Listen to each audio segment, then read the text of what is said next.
Tadhana sa Villa Elizalde nagulantang si Maya de la Rosa sa kanyang pagkagising. Bumalat sa kanya ang hindi pamilyar at malamig na hangin ng Marangyang Suite sa The Manila Peninsula. Kumikirot ang kanyang ulo na parang banibiyak, at higit na nakakagimbal, nasa kama siya ni Mateo Elizalde, ang kilalang-kilalang walang pusong CEO, ang pinakamakapangyarihang lalaki sa mundo ng negosyo sa Maynila. Pira-piraso at masakit na alaala ang bumalik, ang masamang pagtulak sa kanya ni Chloe Santos, ang kanyang itinuturing na matalik na kaibigan, mula sa hagdan. Ang malalim at medyo paos na boses ni Mateo ang pumutol sa magulong pag-iisip ni Maya. Malamig niyang ipinaalam na si Maya mismo ang pilit na pumasok sa kanyang kwarto, naghubad ng sariling damit, at nagmakaawa ng tulong. Isang pangingilabot ang gumapang sa likod ni Maya.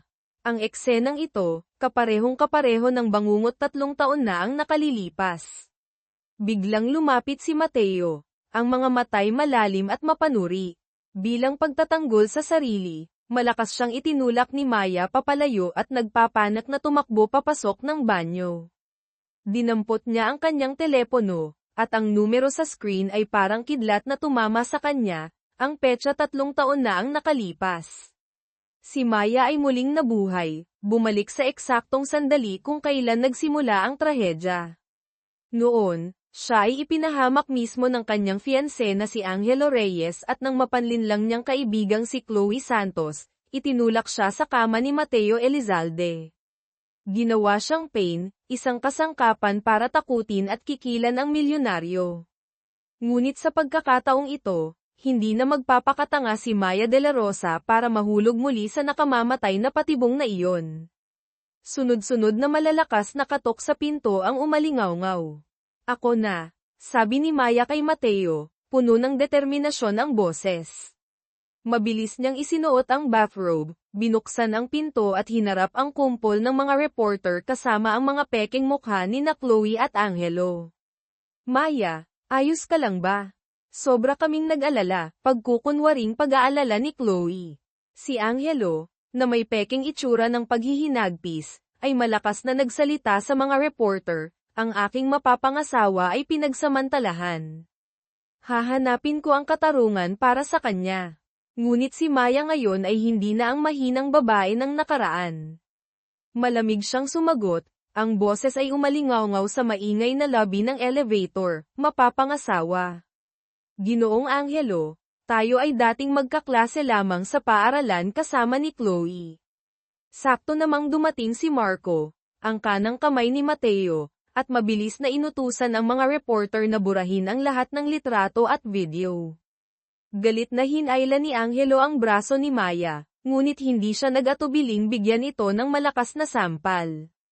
Go! Upang patunayan ang kanyang sinabi at putulin ang lahat ng peking ugnayan, sa pagkabigla ng lahat, lumingon si Maya, hinayla ang kwelyo ni Mateo Elizalde, at binigyan ito ng isang matapang at pampublikong halik sa labi. Tama, pahayag niya, puno ng hamon ang boses, ginamit ko lang ang kaunting kalasinggan para tuparin ang pangarap ng bawat babae sa Maynila ang minsang mapasa akin si Mateo Elizalde. Ngayon, natupad na ang layunin ko.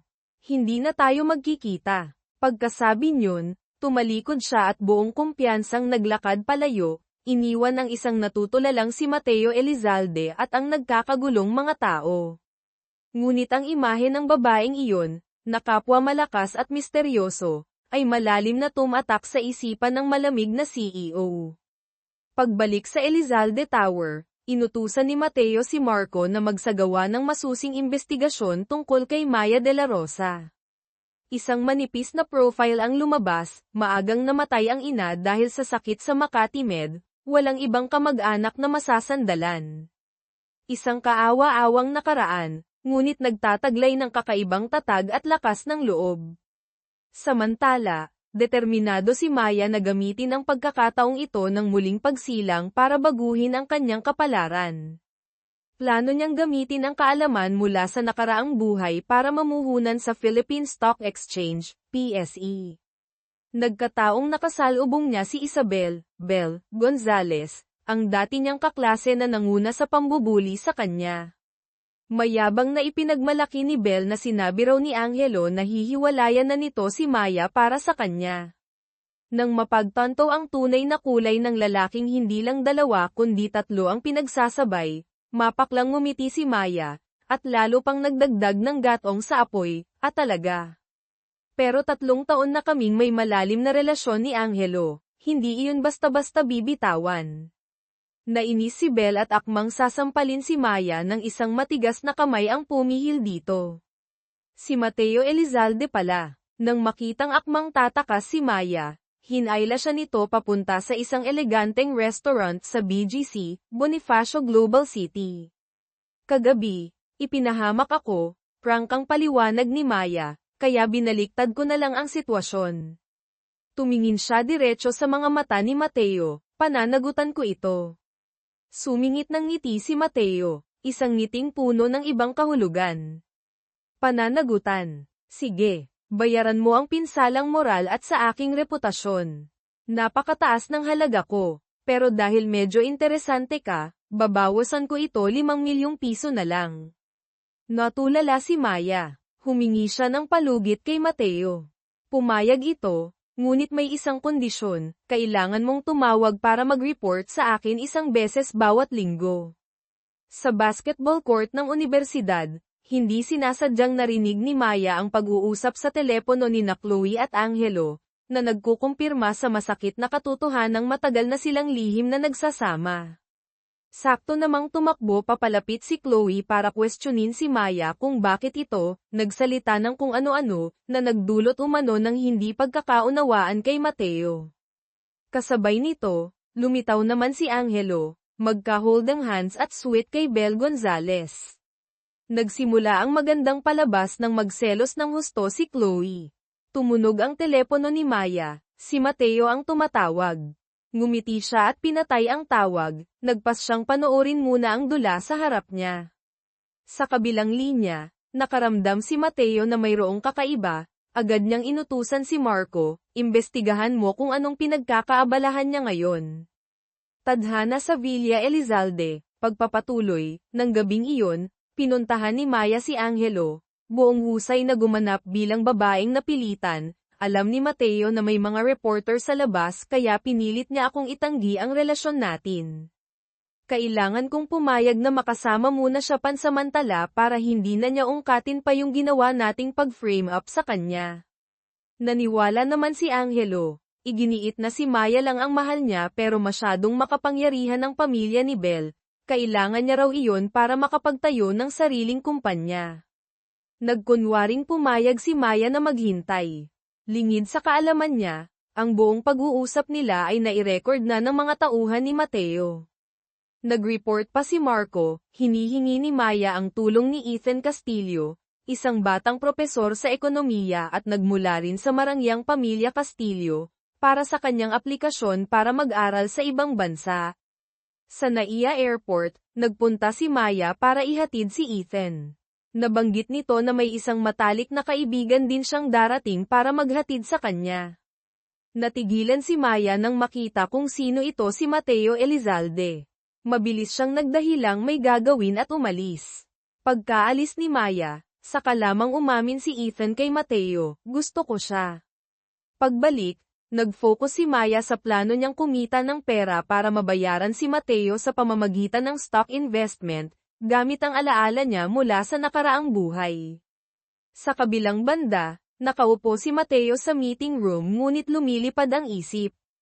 12 araw na ang nakalipas, hindi pa rin tumatawag si Maya sa kanya. Nang ibalita ni Marco na kara-rating lang ni Maya sa Elizalde Tower, lihim na natuwa si Mateo, iniisip na siya ang pinuntahan nito. Ngunit hindi, pumunta siya roon para manghiram ng pera kay Lina, isang itinuturing niyang nakatatandang kapatid. Sakto paglabas ni Maya ng gusali, nag-aabang na si Mateo. Walang sabi-sabing binuhat siya nito ng pabigla, dinala diretso sa kanyang opisina. Bakit hindi ka tumatawag sa akin? Tanong niya, hindi maitago ang inis sa boses. May oras kang ihatid si Ethan Castillo pero wala kang ilang minuto para tumawag. Abala ako sa paghahanap ng perang pambayad sa'yo, sagot ni Maya, Pilit tinatago ang pagkataranta. Muling ni-save ni Mateo ang numero niya sa telepono ni Maya. Idiniin, tandaan mo, tumawag ka. Kahit isang beses lang sa isang linggo. Sakto namang may nahulog na maliit na kahon ng regalo mula sa bag ni Maya. Ito ang regalong inihanda niya para kay Ethan, ngunit dahil sa sitwasyon, napilitan siyang magsinungaling, para sana sa'yo to. Mabilis pa siyang nagsulat ng mensahe, ikaw ang pinakamagandang pagkakatagpo sa buhay ko. Tiningnan ni Mateo ang sulat, isang hindi maipaliwanag na damdamin ang umusbong sa kanya, na pagkamalang nagtatapat si Maya sa kanya. Samantala, sa mansyon ng mga Elizalde, si Sofia Gonzalez, ang ate ni Belle, ay sinusubukang makuha ang loob ng lola ni Mateo sa pamamagitan ng pagtatanghal ng isang klasikong kundiman na paborito nito. Labis na nasiyahan si Lola Elizalde, hinihikayat ang apo na pakasalan na agad si Sofia. Dumating si Belle para hanapin ang ate, pinaalalahanan itong mag-ingat kay Maya de la Rosa. May kumpiyansang sumagot si Sofia, ang mga lalaking kasing galing ni Mateo, laging may mga babaeng lumalapit. Mas mabuting alalahanin mo kung paano mo mapapanatiling sa'yo si Angelo. Hindi nagtagal, pinuntahan ni Belle si Maya. Ang ate ko, si Sofia, ang totoong mapapangasawa ni Ginoong Mateo. Dapat alam mo kung saan ka lulugar at layuan mo siya. Kalmadong ngumiti si Maya, sige ba? Kung may kakayahan ang ate mo na panatilihing sa kanya si Mateo Elizalde, siguraduhin niyang hindi na niya ako hahanap-hanapin pa. Pagkatapos, tila aksidenteng ibinunyag, narinig ko palang nagsasama na sina Angelo at Chloe Santos. Ang password yata sa apartment ni Angelo ay, matalino niyang ibinunyag kay Belle ang password ng bahay kung saan nakatira sina Angelo at Chloe. Nagngit-ngit sa galit si Belle. Para patunayang siya lang ang mahal ni Angelo, nanunumpa siyang, pupuntahan ko siya ngayon din at papalitan ko ang password ng birthday ko. Pinanood ni Maya ang papalayong si Belle na nag-aapoy sa galit, isang misteryosong ngiti ang sumilay sa kanyang mga labi. Ang dula ng kanyang paghihiganti at pagbawi sa kanyang buhay ay nagsisimula pa lamang.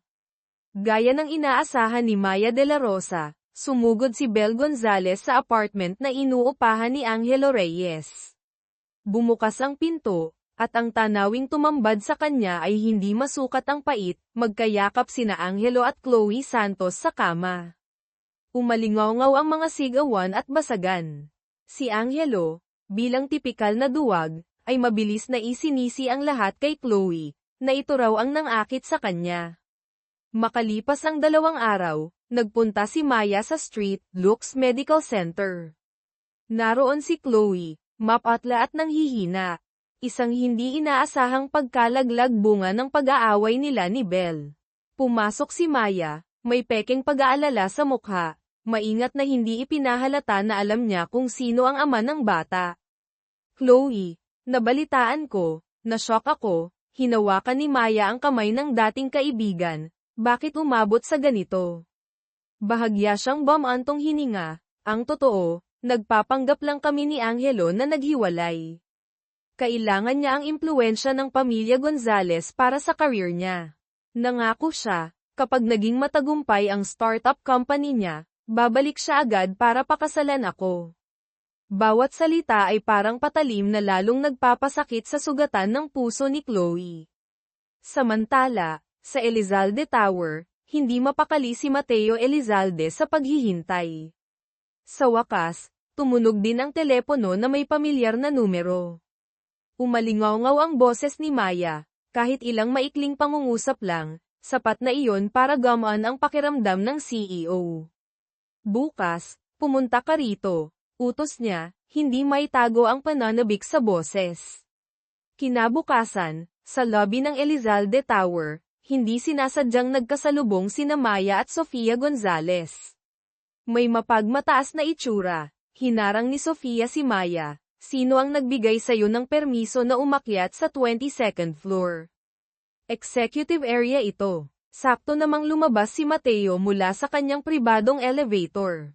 Ako ang nagbigay ng permiso, malamig niyang sabi, hindi man lang sinulyapan si Sofia. Natural niyang ipinulupot ang braso sa baywang ni Maya. Pilit na pinanatili ni Sofia ang ngiti. Iniabot ang isang kahon ng mag-agarang macaron. Mateo, gumawa ako ng konting ban para sa'yo. Hindi kailangan, tinabig ito ni Mateo. Hinayla si Maya papasok ng elevator. Uwi na tayo. Tadhana sa Villa Elizalde, pagpapatuloy, sumara ang pinto ng elevator. Iniwan si Sofia na nangingitim ang mukha sa galit at kahihiyan. Ang Villa Elizalde, ang marangyang mansyon sa tabi ng Ilog Pasig, ay lumitaw sa kanilang harapan. Ang nakakagimbal na alaala ng kanyang hindi makatarungang pagkamatay sa nakaraang buhay sa mismong lugar na ito ay biglang bumalik, na nagpang-inag kay Maya. At pagkatapos, nakita niya ang mayordoma, si Aling Nena. Siya mismo, isa sa mga taong nagtulak sa kanya sa kamatayan. Sa sobrang pagpapanip, umatras si Maya, putlang-putla ang mukha. Nang makita ang takot sa mukha ni Maya, kumunat ang noo ni Mateo at agad niyang inutusan si Aling Nena, lumabas ka. Pagkatapos ay lumingon siya para saluhin si Maya na napasuray-suray. Ang mga pira-pirasong madugong alaala, ang kataksilan, ang sakit, lahat ay parang isang tsunami na lumamon sa kanya. Nawalan ng malay si Maya sa matitibay na bisig ni Mateo. Nang magising si Maya, nakita niyang nakahiga siya sa malaking kama sa silid ni Mateo. Nakaupo ito sa tabi niya, may komplikadong tingin sa mga mata. Bakit ka labis na natatakot sa tuwing nakikita mo ako, o si Aling Nena? Ako, takot ako sa kanya, pabulong na sabi ni Maya, sinusubukang kumalma. Plano mo bang ikulong ako dito sa Villa Elizalde? Bahagyang napabuntong hininga si Mateo. Hindi, marahan niyang sabi, gusto ko lang sanang bigyan ka ng sorpresa. Tumingin siya ng malalim sa mga mata nito. Ang boses ay naging hindi pangkaraniwang malambing. Maya, ikaw rin ang pinakamagandang pagkakatagpo ko. Kung hindi mo gusto ang Villa Elizalde, hindi na tayo pupunta rito. Kung ano man ang gusto mo, kaya kong ibigay. Basta't manatili ka sa tabi ko, ang utang na 5 milyong piso, ituring mo nang wala iyon. Huminto siya, may bahid ng hiya, pasensya na kung medyo biglaan. Ako, hindi pa ako nanligaw kahit kailan, kaya hindi ko alam kung paano. Nalito si Maya. Ang Mateo ngayon ay ibang-iba sa baliw na kontrolador sa kanyang mga alaala. Ang sinseridad, o kakulaitan, na ito ay bahagyang nagpatinag sa kanya, ngunit mabilis siyang hinayla pabalik sa realidad ng kanyang isipan. Hindi nagtagal, tinawagan ni Chloe si Maya, mahina ang boses sa telepono, nais humingi ng tulong na makakuha ng posisyon sa Elizalde Corporation. Chloe, sagot ni Maya, puno ng pekeng pakikiramay. Ang boses, ang Elizalde Corp ay kumukuha lamang ng mga pinakamagagaling sa larangan ng ekonomiya, mga bagong graduate na tulad natin, paano tayo magkakaroon ng pag-asa? Bukod pa riyan, ang pagsama ko sa kanya, madalas ay para lang uminom ng tsaa, mamili, gumastos, hindi ako nakikialam sa mga usaping pangnegosyo. Huminto siya, tila aksidenteng nadulas, narinig ko nga pala siyang nabanggit kamakailan na pinag-aaralan nilang bilhin ang kumpanyang Nexus Electronics. Ang mahalagang impormasyong ito ay agad na ipinarating ni Chloe kay Angelo habang hinihila niya ang kanyang pagod na katawan pabalik sa murang hotel na pansamantalang tinutuluyan ni Angelo. Pagkarinig ni Angelo, nagningning ang kanyang mga mata. Nexus Electronics. Kung makakauna siya ng isang hakbang at mamuhunan sa kumpanyang ito bago pa kumilos ang Elizalde Corp, kikita siya ng malaking halaga, sapat na para makatayo siya sa sarili niyang mga paa nang hindi na kailangang yumuko pa sa mga Gonzales. Samantala, pinuntahan ni Aling Nena si Sofia Gonzales upang i-report ang pagpapatalsik sa kanya mula sa Villa Elizalde. Lumalabas na ang taong nasa likod ng mayordomang ito ay walang iba kundi ang panganay na anak ng mga Gonzales. Sinimulan ni Maya ang kanyang susunod na plano. Nag-ayos siya ng isang pulong kasama ang may-ari ng Nexus Electronics, si Mr. Huang. Sa gitna ng kanilang pag-uusap, sinadya niyang sagutin ang tawag mula kay Mateo. Hello, Sagot niya, matamis ang boses. Sa kabilang linya, nauutal si Mateo, Maya, sa darating na weekend, libre ka ba? Tayo, magde-date ba tayo? Humajek-jek si Maya, sinulyapan si Mr. Huang na mausisang nakikinig, sige, gusto rin kitang makita. Akala ni Mateo ay natinag na niya si Maya dahil sa kanyang sinseridad. Lingid sa kanyang kaalaman, umaarte lamang ito ng isang malapit na eksena para magkaroon ng kredibilidad sa harap ng potensyal na kasosyo sa negosyo. Kasabay nito, nag-report si Marco kay Mateo, Sir, kalalagay lang ni MS. Maya ng malaking investment sa Asher Films. Ang stocks ng kumpanyang ito ay biglang tumataas. Huminto si Marco, idinagdag, at kagagaling lang niya sa pakikipagkita kay Mr. Huang ng Nexus Electronics. Natigilan si Mateo. Ang tawag kanina, pag-arte lang ba iyon? Alam na alam niya ang sitwasyon ng Nexus Electronics, isang kumpanyang malapit ng bumagsak.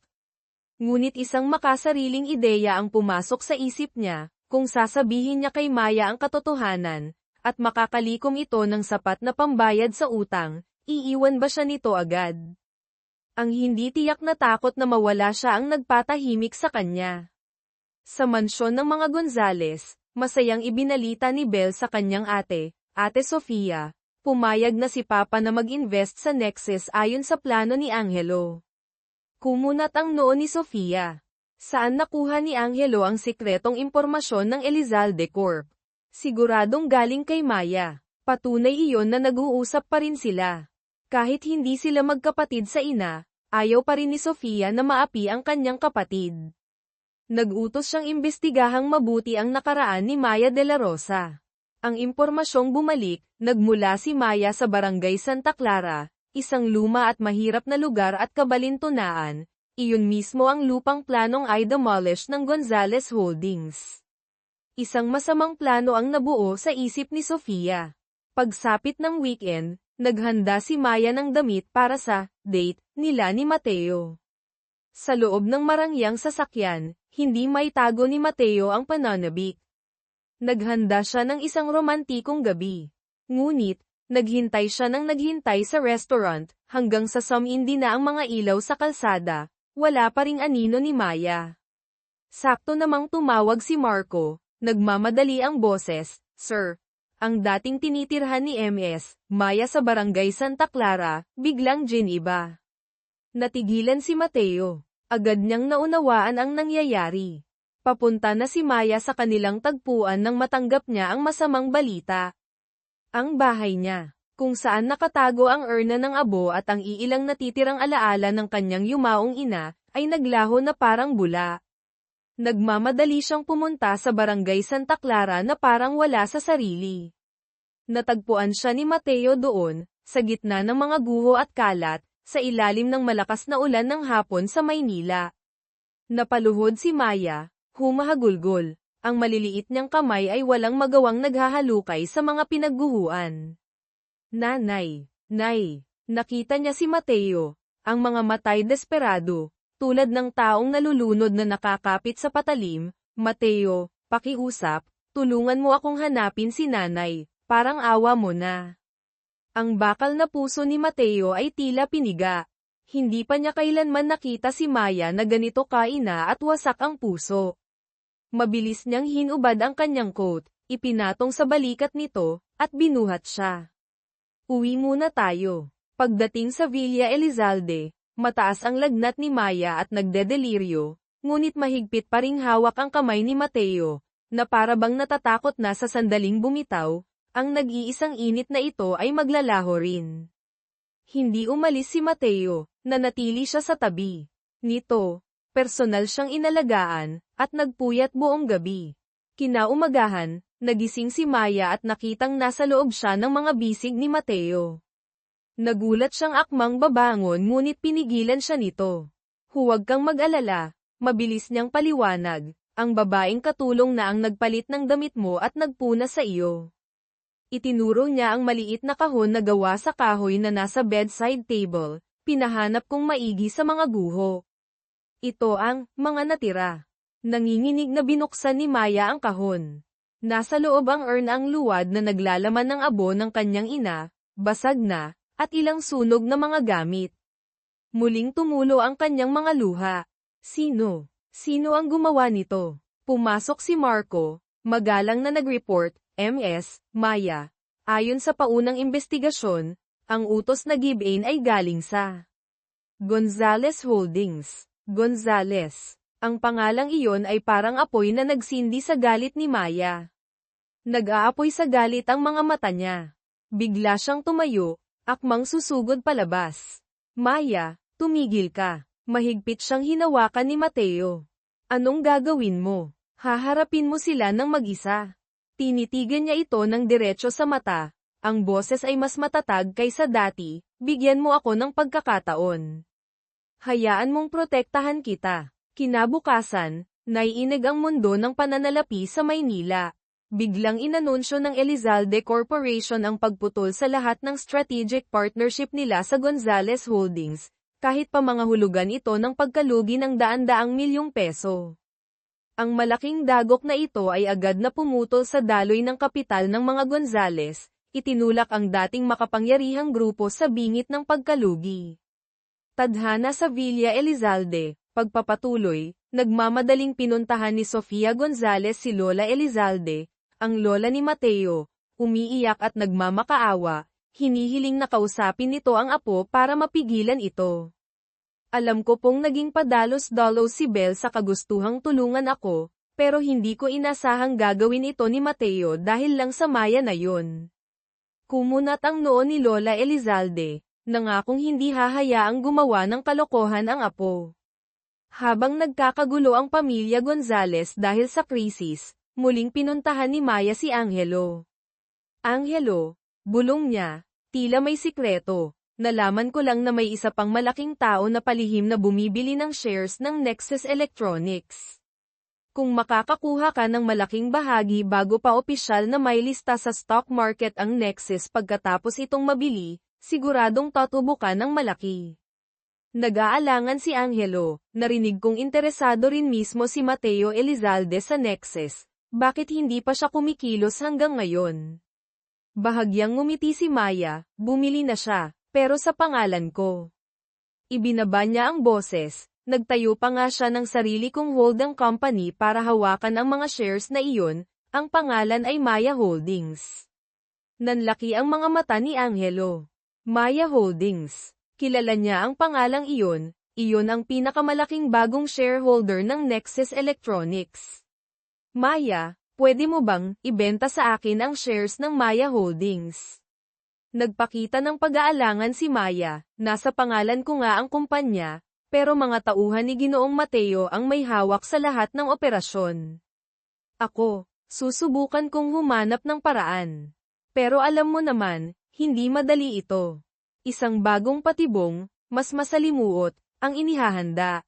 Maaaring medyo mataas ang presyo. Sabi ni Maya de la Rosa, ang tono ay tila may panghihinayang at panunubok.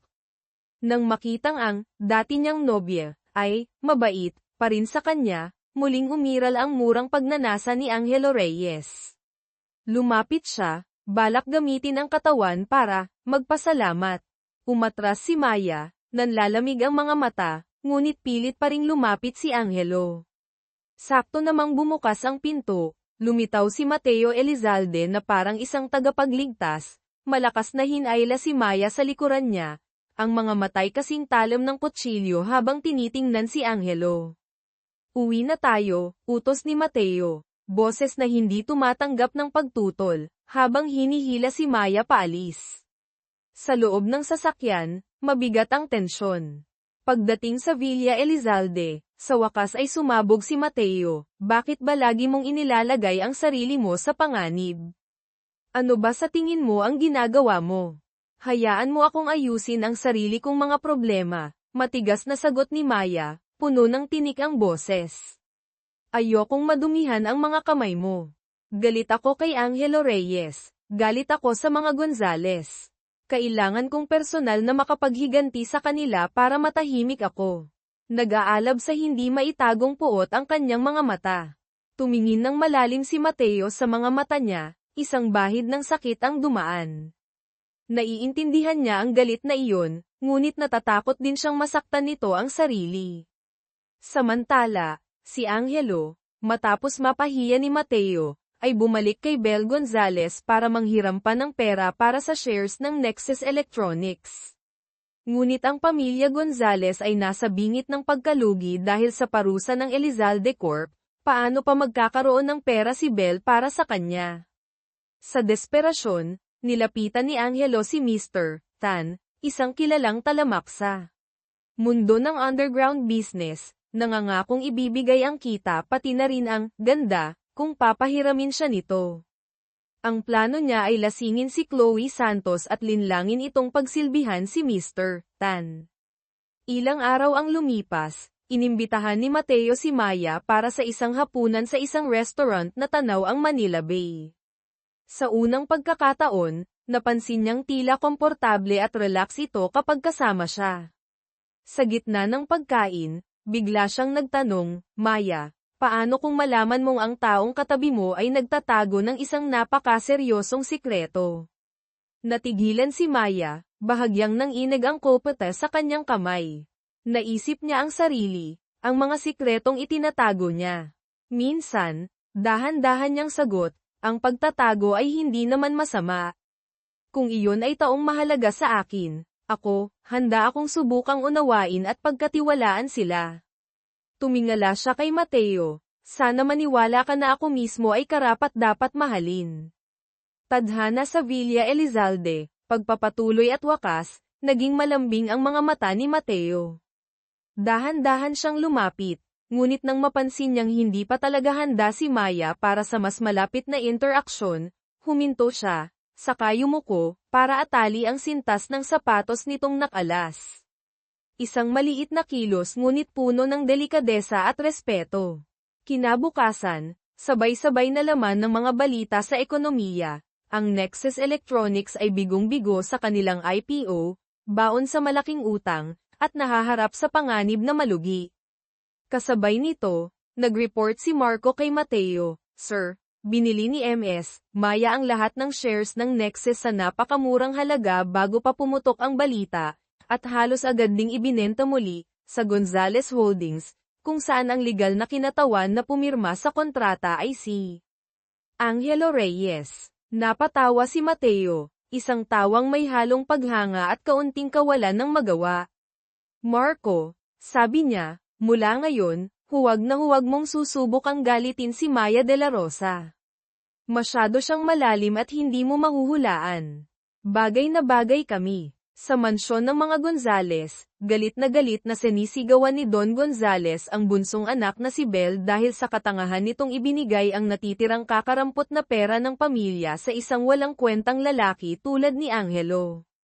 Malamig na pinakalma ni Sofia Gonzales ang ama, Itay, huwag kayong mag-alala, nakalatag na ang bitag ko. Magbabayad si Angelo Reyes. Sa desperasyon, pinuntahan ni Angelo si Chloe, na ngayon ay nasa isang maruming paupahang kwarto.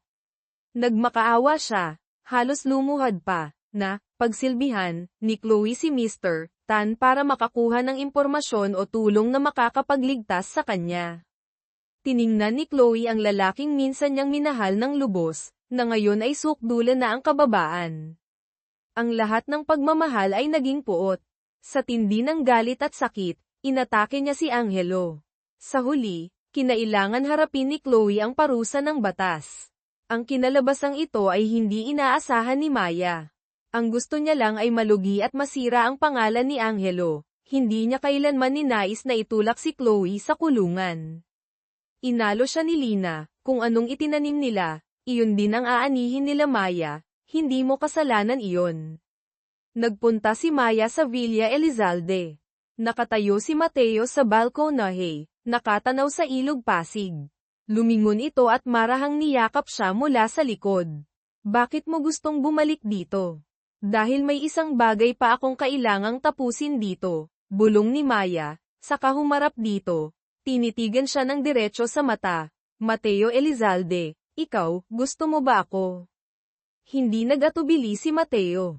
Oo, sabi niya, matatag ang boses.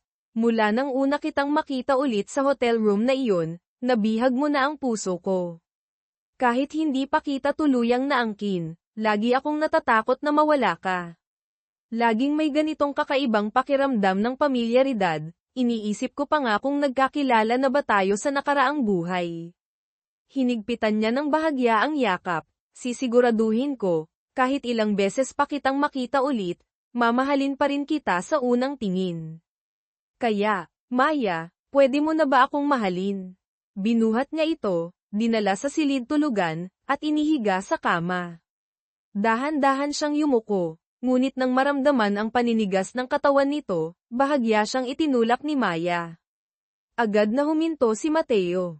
Pasensya na, sabi niya, puno ng pag-aalala ang boses. Hindi ko alam kung anong nangyari na nagdudulot sa iyo ng ganitong takot, pero sigurado akong hinding-hindi kita sasaktan. Ang sinseridad at pasensya ni Mateo ay umabot sa pinakamalalim na bahagi ng puso ni Maya. Ang pag-ibig, na dating natatabunan ng takot at puot, ay nagsimulang umusbong ng malakas. Kusa niyang iniunat ang mga braso, niyakap ang leeg nito, at tinapos ang takot sa pamamagitan ng isang malalim na halik. Nais ni Mateo na isapubliko ang kanilang relasyon, nais niyang maging opisyal na bahagi ito ng kanyang buhay. Nagpasya siyang ipakilala ito sa kanyang pamilya, lalo na kay Lola Elizalde, na lubos niyang iginagalang. Medyo kinabahan si Maya, hindi pa niya nakikilala ang lola nito.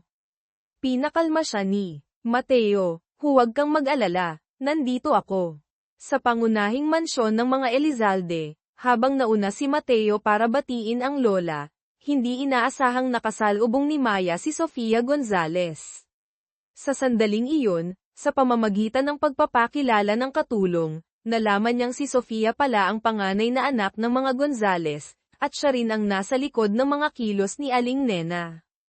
Oh, tingnan mo nga naman, mapaklang ngumiti si Sofia, puno ng pang-iinsulto ang boses. Ang pobreng Cinderella, nakarating pa talaga dito. Huwag kang masyadong umasa, maliit na bagay. Ang tarangkahan ng mansyon ng mga Elizalde ay hindi basta-basta napapasok. Ako ang kasintahan ni Mateo, walang kagatol-gatol na sagot ni Maya. Pumunta ako rito para ipakilala sa pamilya niya. Kasintahan. Muling tumawa si Sofia. Sa tingin mo ba tatanggapin ka ng lola niya? Isang babaeng galing sa kung saang sulok lang, na may madilim na nakaraan. Lalong lumapit si Sofia, bumubulong na parang ahas, alam ko ang lahat tungkol sa'yo, Maya de la Rosa. Alam ko kung saan ka nanggaling. Isang maling galaw mo lang, at sisiguraduhin kung hindi ka na makakabangon pa. Ngunit bago pa makasagot si Maya, isang matigas ngunit may edad ng boses ang umalingaw-ngaw mula sa likuran ni Sofia. Sofia, sapat na iyan. Si Lola Elizalde, na may tindig pa ring marangal sa kabila ng edad, ay lumakad palapit, ang mga matay matalas na nakatutok kay Sofia bago bumaling kay Maya. May pagtatasa sa kanyang tingin, ngunit walang mali siya. Ikaw si Maya de la Rosa, tanong ng matanda. Tumango si Maya, pinipilit panatilihin ang respeto sa kabila ng tensyon. Opo, Lola. Sakto namang lumabas si Mateo, nakakunot ang noo nang makita ang eksena. Lola, anong nangyayari dito? Lumapit siya at tumabi kay Maya, ang braso'y maprotektang inakbay dito. Wala naman, apo, sagot ni Lola Elizalde, ang tingin ay hindi inaalis kay Maya. Kinikilala ko lang ang babaeng nagpatibok muli sa puso mo. Tumingin siya kay Sofia. Sofia, umuwi ka na. May mga bagay na hindi dapat pinakikialaman. Namutla si Sofia ngunit hindi nang ahas sumuwi. Nagbigay siya ng isang huling masamang tingin kay Maya bago tumalikod at umalis. Humarap si Lola Elizalde kina Mateo at Maya. Hali kayo sa loob. Marami tayong dapat pag-usapan. Sa loob ng marangyang sala, sa harap ni Lola Elizalde, inilahad ni Maya ang kanyang nakaraan, ang mga paghihirap, ang mga pagkakamali, at ang pagnanais niyang magbago. Hindi niya itinago ang mga ginawa niya laban sa mga Gonzales at kay Angelo, ngunit ipinaliwanag niya ang mga dahilan sa likod nito, ang pagtataksil at ang sakit na idinulot sa kanya. Tahimik na nakinig si Lola Elizalde. Pagkatapos, tumingin siya kay Mateo. Apo, sigurado ka ba sa kanya? Opo, Lola. Walang pag-aalinlangang sagot ni Mateo. Ang mga matay nakatuon kay Maya, puno ng pagmamahal.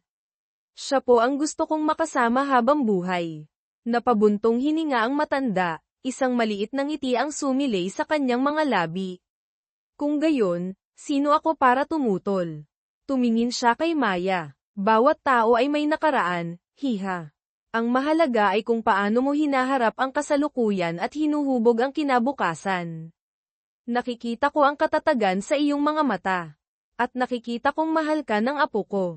Ibinuka niya ang kanyang mga braso. Maligayang pagdating sa pamilya Elizalde, Maya de la Rosa.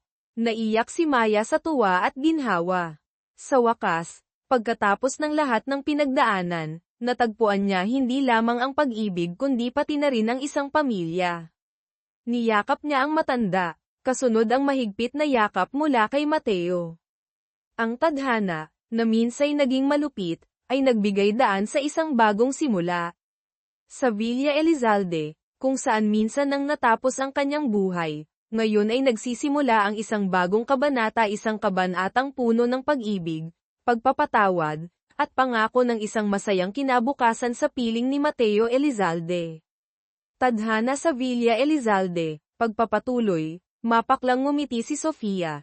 Ang boses ay puno ng pekeng awa, kaawa-awa ka naman, isang ulila, nabubuhay lamang sa pag-asa sa mga lalaki. Ah, alam mo ba, ang iyong ina-inahan, ang babaeng iyon na dukhang-dukha, ay pinulot ka lang pala. Kaya naman, kahit ibenta niya ang barong-barong sa barangay Santa Clara sa aming pamilyang Gonzales, hindi niya kailangan ang pahintulot mo. Bawat salita ni Sofia ay parang karayom na tumutusok sa pagkatao ni Maya. Sakto namang lumabas si Lola Elizalde at ang ina ni Mateo. Kabaligtaran sa inaasahan ni Sofia, sila ay ngumiti ng mainit at lumapit para hawakan ang kamay ni Maya. Apo sa tuhod, sa wakas ay nakita ka na rin namin, sabi ni Lola Elizalde, puno ng emosyon ang boses. At doon, ang nakagugulat na sikreto ay nabunyag. Maaga pa nilang natuklasan na si Maya pala ang nawawalang anak ng marangal na pamilyang De la Torre. Isinalaysay ni Lola Elizalde ang nakaraan, ang pamilya Elizalde at De la Torre ay matalik na magkaibigan sa loob ng maraming henerasyon. Kinupkop niya bilang anak-anakan ang tunay na ina ni Maya. Ngunit isang malagim na sunog. Maraming taon na ang nakalilipas ang kumitil sa mga magulang ni Maya, at ang katawan ng nag-iisang anak na babae ay hindi na natagpuan. Hanggang sa nag-imbestiga siya tungkol sa kasintahan ni Mateo, nakita ang litrato ni Maya, at natigilan dahil kamukhang kamukha nito ang kanyang yumaong anak-anakan. Lihim niyang inutusan si Mateo na kumuha ng buhok ni Maya para sa DNA test kasama ang mga natitirang kaanak ng De la Torre. Ang resulta, walang duda, si Maya ang huling tagapagmana ng angkan ng De la Torre. Pagbalik sa pribadong silid ni Mateo, niyakap niya si Maya at marahang humingi ng paumanhin sa paglilihim tungkol sa DNA test. Umiling si Maya, nangingilid ang luha, si nanay, kahit hindi kami kadugo, mahal na mahal niya talaga ako. Ginawa niya ang lahat, para lang mabuhay ako tulad ng ibang mga bata. Hindi ang dugo ang basehan ng lahat, Maya, malambing na sabi ni Mateo. Ilang pamilya ba ang magkadugo nga pero malayo naman ang loob sa isa't isa. Kumpara sa kanila, mas masaya pa kayo ng ina-inahan mo. Tumingin siya ng malalim sa mga mata nito, para sa'yo, ang iyong ina-inahan ang pinakamamahal mo. At para sa akin, ikaw ang magpakailanman kong pinakamamahal. Sinabi ni Mateo na si Lola Elizalde ang nangasiwa sa napakalaking yaman ng pamilya De la Torre sa ngalan nila sa mga nagdaang taon. Ngayong natagpuan na si Maya, nais na niyang ilipat ang lahat ng ito sa kanya. Ilang araw ang lumipas, pumasok si Mateo sa silid at nagulat nang makitang bumili si Maya ng napakaraming mamahaling damit, alahas, ngunit hindi para sa sarili, kundi para palamutian lamang ang mga stuffed toy. Mapaglarong ngumiti si Maya, sinadya ko yan. Kailangan kong ipakita na maayos at marangya ang buhay ko, para maniwala si Lola na hindi ko kailangan agad ang yaman na yun, at hindi niya ipipilit agad na ibigay sa akin. Napatawa si Mateo, napailing na lang sa kakulaitan nito. Kahit hindi mo tanggapin ang perang yun, sobra-sobra pa rin ang kakayahan kong buhayin ka habang buhay. Ngunit nagtanong din siya dahil sa kuryusidad, pero magsabi ka nga ng totoo, paano mo napapatakbo ang Maya Holdings? Paano ka naging isang kinatatakutang dark horse sa mundo ng financial investment sa loob lang ng maikling panahon? Swerte lang, kibit balikat ni Maya. Umamin ka, kiniliti siya ni Mateo. Sakto namang tumunog ang telepono ni Maya. Si Ethan Castillo. Nagbalita siyang nakabalik na siya sa bansa at nais siyang makita. Nang marinig ang pangalan ni Ethan, kumulo ang dugo ni Mateo sa selos. Inagaw niya ang telepono, malamig ang boses, abala si Maya, hindi kanya makikita. Saka siya tumingin kay Maya, kitang-kita ang poses ibong tingin, kanselahin mo ang usapan ninyo. Ang biglaang pagkontrol na ito, ang mapanupil na tingin, kaparehong-kapareho ni Mateo sa nakaraang buhay. Isang pangingilabot ang gumapang sa likod ni Maya, ang takot na akala niya ay natutulog na ay muling nagising. Ang poses ibong tingin ni Mateo Elizalde, ang biglaang pagkontrol lahat ay parang malamig na tubig na ibinuhos kay Maya de la Rosa, binuhay ang multo ng nakakagimbal na nakaraan. Isang pakiramdam ng pagkakasakal ang bumalat sa kanya. Pagkatapos noon, inutusan ni Mateo ang mga bodyguard, ginawang isang kulungang ginto ang Villa Elizalde, hindi pinapayagan si Maya na umalis kahit kalahating hakbang. Habang nasa sasakyan papuntang Elizalde Tower, malamig na kinuha ni Mateo ang telepono ni Maya nang tumawag muli si Ethan Castillo. Ethan Castillo, nagyayelo ang boses ni Mateo, mula ngayon, huwag mo nang guluhin pa si Maya. Ang mahal niya at pinili ay ako. Ginoong Elizalde, kalmado ngunit matigas ding sagot ni Ethan, inaalis mo ang karapatan niyang pumili. Ang mga salita ni Ethan ay tila tumama sa malalim na pangamba ni Mateo. Naalala niya kagabi, nang hindi sinasadyang mapagmasdan niyang mabuti ang fountain pen na regalo ni Maya ang Reg Along nagsinungaling siyang para sa kanya. Sa katawan ng pen, na may pino at masining na ukit, ay dalawang letrang magkakabit, E.C. Ethan Castillo. Ang galit at selos ay sumiklab ng husto. Habang nakakulong sa marangyang mansyon, pilit pa ring kumakapit si Maya sa kakarampot na tiwalang nagbago na ang Mateo ngayon. Nang marinig ang tunog ng sasakyan sa labas ng tarangkahan, masaya siyang tumakbo palabas, umaasang si Mateo iyon. Ngunit ang bumaba ng sasakyan ay si Ethan. Nilabag niya ang mga bantay para makita siya. Maya, mabilis na sabi ni Ethan, puno ng pag-aalala ang mga mata, narinig ko na ang lahat, tungkol sa pagiging tagapagmana mo ng Delatore, at pati na rin ang tungkol sa relasyon ninyo ni Mateo. Pero wala siyang karapatang limitahan ang personal mong kalayaan ng ganito. Inabot niya ang isang folder ng mga dokumento. Nakakuha ako ng full scholarship para sa iyo sa isang kilalang universidad sa ibang bansa. Sumama ka sa akin, Maya. Umalis ka rito. Bilang guro na dating gamabay sa kanya, taimtim na nagpayo si Ethan, huwag mong isuko ang iyong mga pangarap at kinabukasan para sa kahit na sino. Sakto, namang humarurot ang sasakyan ni Mateo. Bumaba siya, ang mukha'y nagdidilim sa galit. Walang sabi-sabing sinuntok niya ng diretso sa mukha si Ethan. Hindi siya aalis kahit saan, sigaw ni Mateo. Ang student exchange program ng paaralan niya, matagal nang nakansela. Tiningnan niya si Ethan ng may hamon, gusto mo lang siyang ilayo sa akin. Oo, pinunasan ni Ethan ang dugo sa gilid ng labi, tumayo ng tuwid at hinarap si Mateo.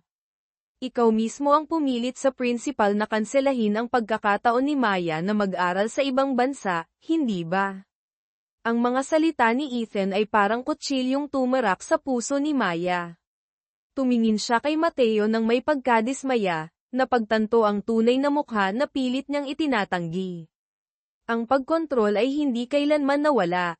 Lagi siyang dumarating sa tamang oras na kailangan niya, hindi dahil sa pag-aalala, kundi dahil hindi siya tumigil sa pagsubaybay sa kanya. Leo H. Yuthen, ay hindi pala, Mateo Elizalde. Mapait na tumawa si Maya, nangingilid ang luha, isa lang pala akong laruan na nasa ilalim ng kontrol mo, tama ba? Tumawa man ako o umiyak, wala kang pakialam. Basta't sumuwi ako sa gusto mo, handa mong alisin ang lahat sa akin ng walang palem. Ikaw, demonyo ka. Tiningnan niya ito ng diretso sa mata, puno ng determinasyon ang boses. Ibabalik ko talaga ang 5 milyong piso na yun. Makakaalis din ako sa kontrol mo. Pagkasabi niyon, tumalikod siya at pumasok sa mansyon, iniwan ang 2 lalaki at ang tensyonadong hangin na halos hindi na mayangan. Pagbalik sa kumpanya, malamig na ibinigay ni Mateo ang fountain pen kay Marco. Ibalik mo yan sa kanya. Nang dumalaw si Lina, ikinwento ni Maya ang lahat. Hula ni Lina. Siguradong nakita niya ang ukit sa pen kaya napagkamalan niyang gusto mo si Ethan. Ganyan talaga ang selos, nagiging bulag ang mga lalaki. Kahit na, umiling si Maya, kitang-kita ang sakit sa kanyang mga mata, hindi niya pa rin dapat ako tratuhin ng ganito. Pero pakinggan mo ang puso mo, Maya, payo ni Lina. Nakikita ko naman na kapag mabait siya sa'yo, hindi mukhang peke. Hindi nagtagal, muling humanap ng paraan si Ethan para makipag-ugnayan kay Maya. Tutulungan kitang makakuha ng scholarship sa ibang paaralan.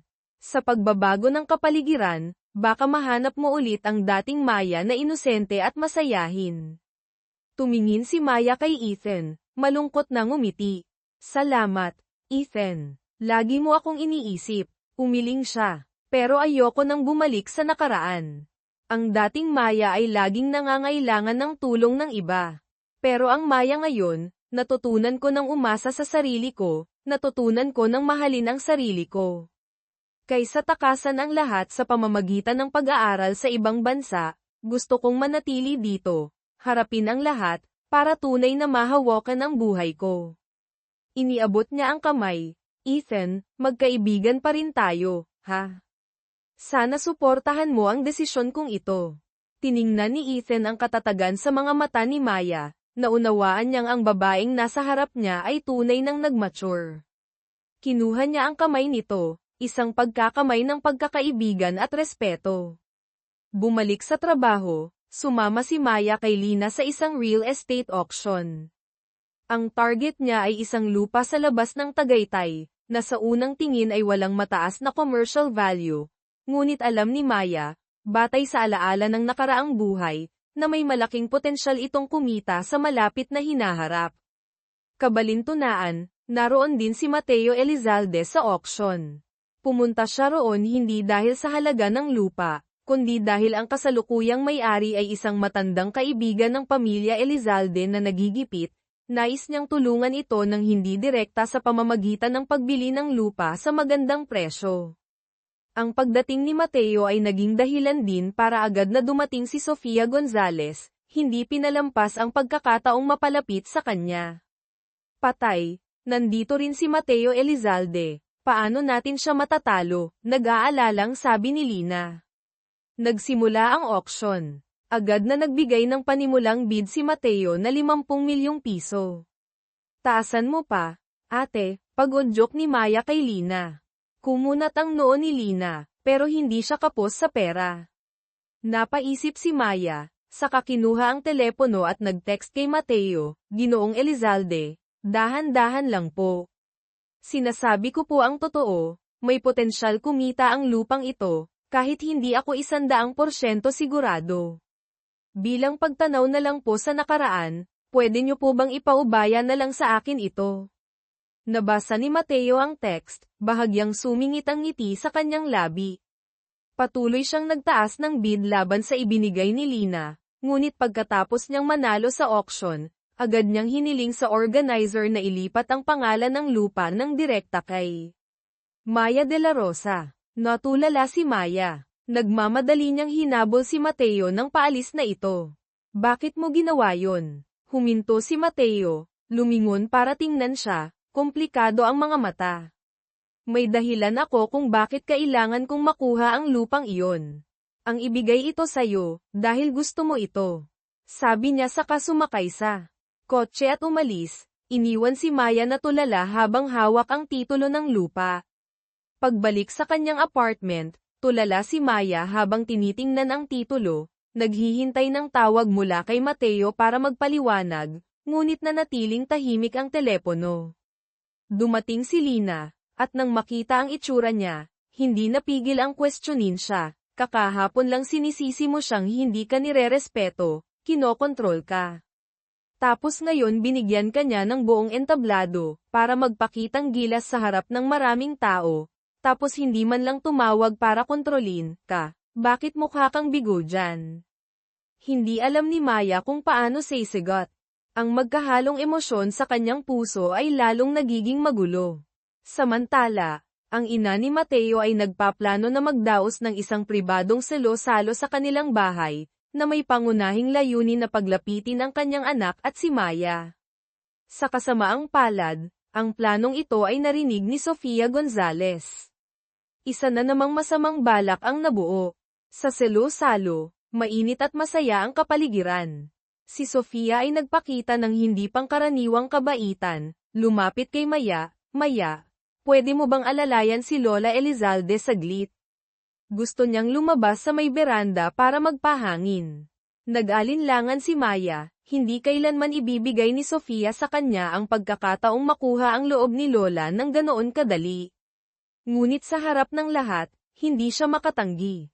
Sumunod siya kay Sofia papunta kay Lola Elizalde. Nang silang tatlo na lang ang nasa malapit sa tahimik na hagdanan, kung saan walang CCTV camera, biglang kumilos si Sofia. Nagkunwari siyang nadulas, malakas na itinulak si Lola Elizalde, dahilan para mahulog ang matanda pababa ng hagdan.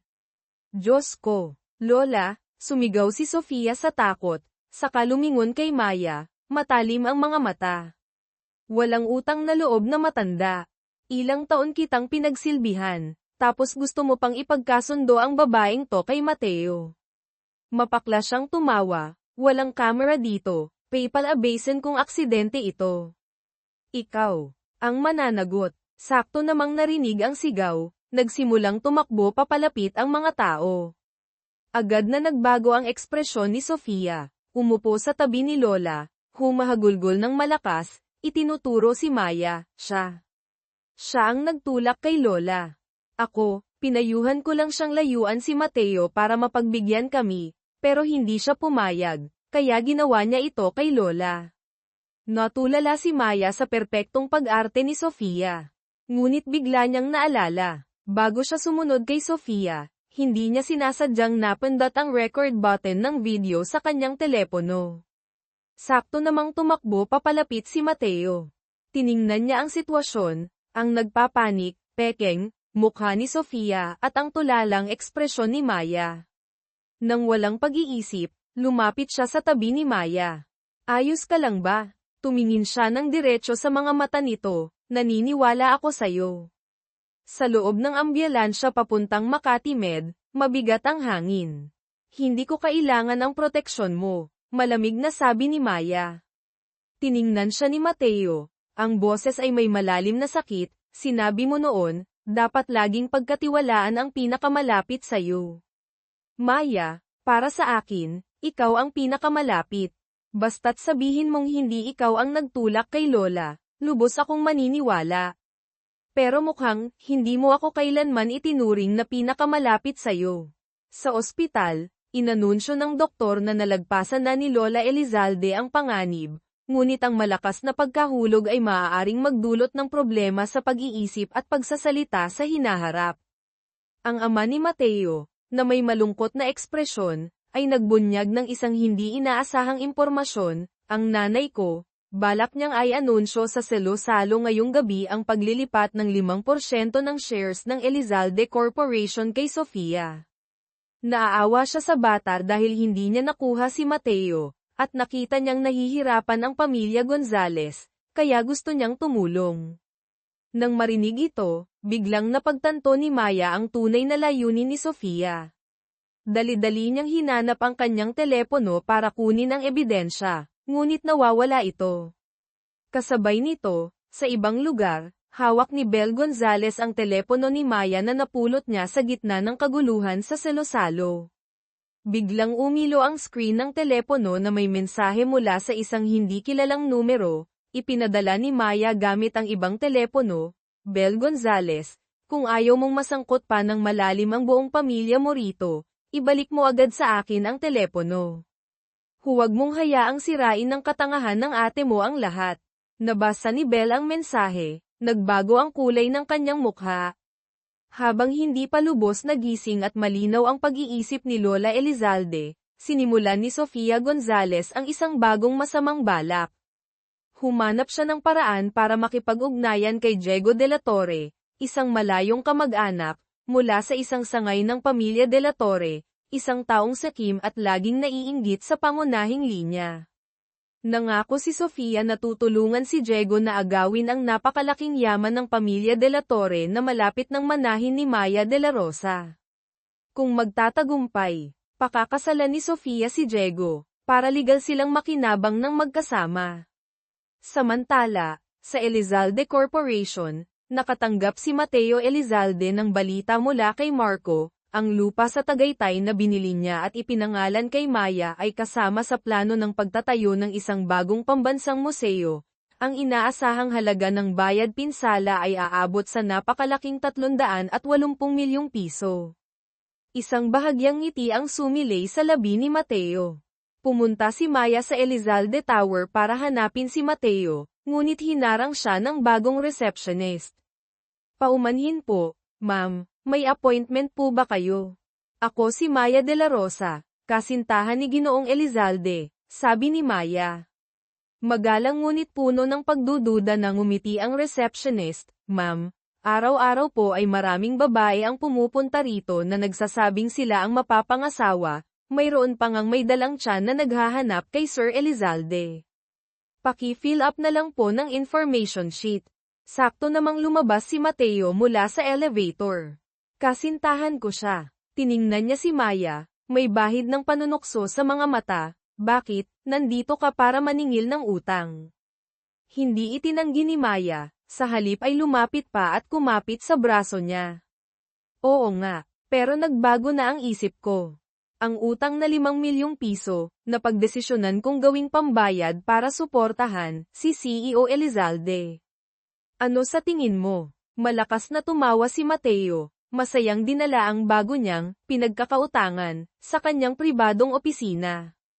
Pagkasara pa lang ng pinto, hindi na niya napigilan ang sarili at hinayla si Maya sa kanyang mga bisig, hinalikan ito ng may matinding pagmamahal.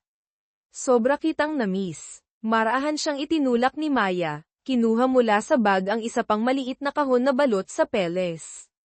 Alam kong hindi mo nagustuhan ang pen na iyon. Binuksan niya ang kahon. Sa loob ay isang pares ng platinum na cufflinks, na may pino at masining na disenyo ng nakaukit na ME, kaya dinala ko na lang ang sarili ko para iregalo sa iyo.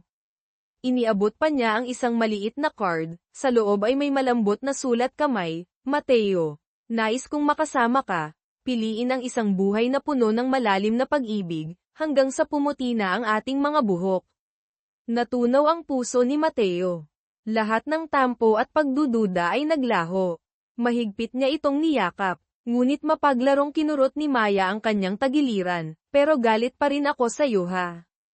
Nawala ka ng walang paliwanag, hindi man lang ako kinontak ng 10 araw. Sa totoo lang, ilang araw lang, pero sinadya niyang palakihin. Sige na, napapatawang sabi ni Mateo, kasalanan ko. Kaya ngayon, kailangan ko nang tuparin ang tungkulin ng isang taong sinusuportahan, hindi ba?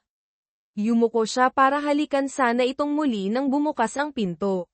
Nakatayo roon ang ina ni Mateo, natigilan sandali saka nagmadaling nagkunwaring walang nakita. Ay, naiwan ko pala ang dokumento. Pautal-yutal niyang sabi saka mabilis na umalis. Nang makitang akma pa ring magpapatuloy si Mateo, napatawa si Maya at itinulak siya. Tama na nga yan, magtrabaho ka ng seryoso. Uwi ka sa Villa Elizalde mamayang gabi kasama ako. Nang gabing iyon, naghanda si Maya ng alak, mabangong kandila, isang romantikong hapunan para hintayin si Mateo.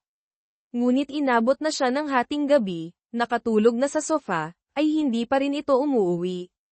Nag-aalala, tinawagan niya ito, ngunit ang sumagot ay si Marco, puno ng pagkataranta ang boses, Ms. Maya. Si Sir Elizalde, nagmamadaling umuwi sa inyo kaya naaksidente sa daan. Sa Street, Lux Medical Center, natulala si Maya habang pinagmamasdan si Mateo na walang malay sa kama ng ospital, may puting benda sa ulo. Isang matinding takot ang bumalat sa kanya. Mahigpit niyang hinawakan ang kamay nito, humahagulgol, Mateo, gumising ka. Pangako magiging mabait na ako, hinding-hindi na kita iiwan. Matapos ang isang mahaba at nakakatakot na gabi, sa wakas ay nagkamalay si Mateo. Ngunit ang tingin niya kay Maya ay ganap na estranghero. Sino ka? Kumunat ang noo niya, lumingon kay Marco, ilabas mo siya. Parang dinurog ang puso ni Maya.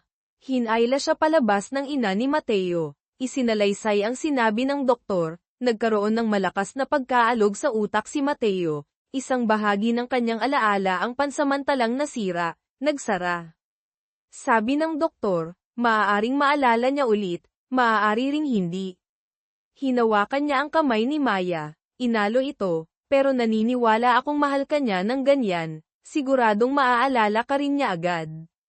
Ngunit matigas na tumanggi si Mateo na makipagkita kay Maya.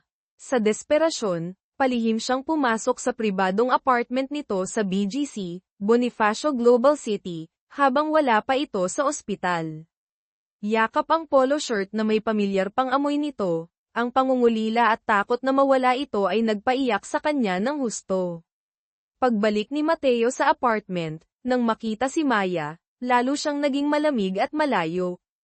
Paulit-ulit niya itong pinalalayas. Mateo, humahagulgol si Maya, ikaw mismo ang nagsabi, kahit ilang beses pa tayong magkita, mamahalin mo pa rin. Ako sa unang tingin. Alam kong estranghero lang ako sa iyo ngayon. Hindi ko hinihiling na mahalin mo ako agad, hinihiling ko lang na bigyan mo ako ng pagkakataong makausap ka.